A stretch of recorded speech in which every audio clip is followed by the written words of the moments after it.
men to feel loved. And because I didn't love myself, I had super low self-esteem, I didn't like who I was, and I thought maybe these guys will like who I am. Really, they didn't, but that's kind of how I figured out that I would get that. Then in grade 9, I go to high school, and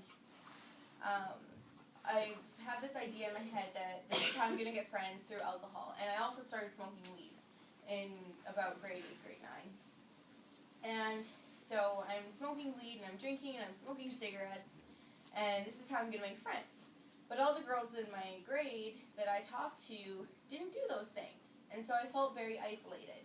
And I hated going to school, and I didn't have any friends, or I had like one friend, and she was like in grade 10, and I just hated it, and I thought it was stupid.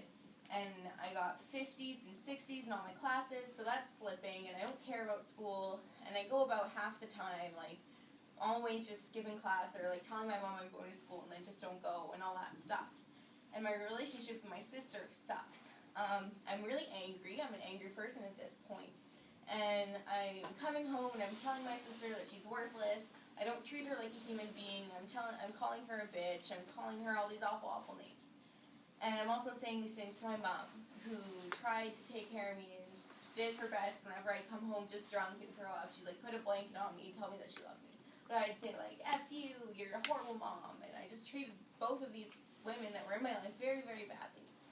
In grade 9, I also had this boyfriend who lived a couple hours away in another town. And so he was also very verbally abusive. He called me a slut, a whore, a bitch, and all these really awful names. And I said, okay, that's what I am. And I believed exactly what he told me, because that's how I thought that men should treat women, and that that was perfectly okay, which is totally untrue.